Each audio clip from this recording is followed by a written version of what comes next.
Vincent Hervouette, on a donc eu cette poignée de main il y a un peu plus de 3 heures à Singapour, des déclarations avec force superlative, relations formidables, a dit Donald Trump, grand honneur, etc.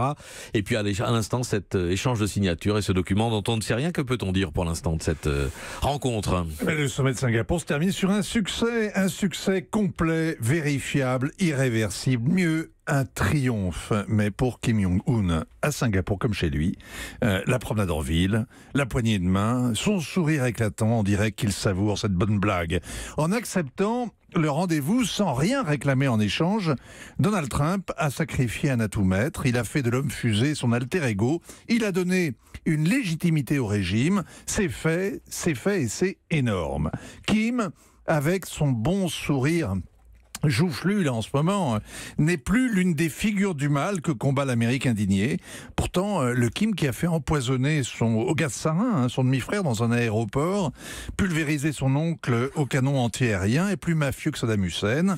Il maintient tout un peuple en esclavage. À côté, l'Iran des mollahs est une sorte d'oasis libertaire. Et la capacité de nuisance régionale de cet État voyou est bien pire que celle qu'ont jamais eue Kadhafi, Castro ou les tyrans subalternes comme Noriega, Milosevic ou Bachar el-Assad. Désormais, Kim est une rockstar auquel on déroule le tapis rouge. Son père et son grand-père peuvent être fiers de lui. Ils ont gagné. Oui, Vincent, mais si c'est le prix à payer pour signer enfin la paix, eh ben la paix attendra un peu.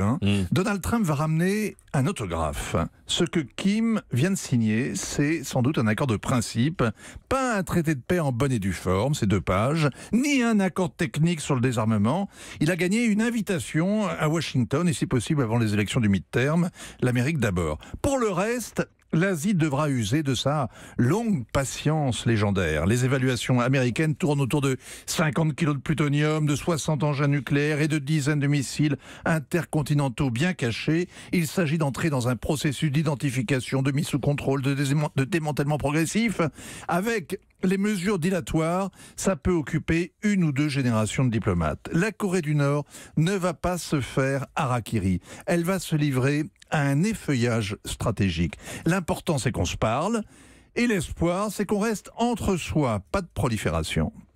Et pour Donald Trump, alors, quel bénéfice? Eh bien, il n'aura jamais le prix Nobel de la paix, ça c'est sûr. Un jury qui couronne Barack Obama, avant même qu'il ait fait quoi que ce soit, juste pour l'encourager, un jury pareil ne choisira jamais le Donald, quand bien même aurait-il libéré le Moyen-Orient de ses fanatismes, relevé Gotham de sa déchéance et mis fin à la grève des cheminots. Ce matin, Trump démontre que l'Amérique reste impliquée dans les affaires du monde et qu'il sait faire des deals en tête-à-tête, même et surtout quand ça décoiffe. Et ultime cadeau à l'instant, comme prévu, Donald Trump invite Kim à la Maison-Blanche. Il sera reçu avec tous les honneurs, avec le tapis rouge. On rappelle qu'il dirige, ce dictateur, l'un des pays les plus pauvres de la planète. C'est le PIB du Mali, oui, Vincent. C'est très simplement le régime le plus répugnant de la planète. Oui. Et donc quand on voit la nuit dernière le ministre des Affaires étrangères de Singapour en train de faire un selfie ravi avec le tyran, il y a quelque chose de totalement sidérant. C'est la magie de l'arme atomique.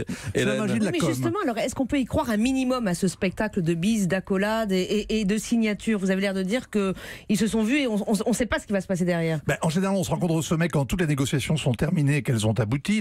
Là, Donald Trump a fait exactement le contraire. Personne ne sait comment se passeront les négociations.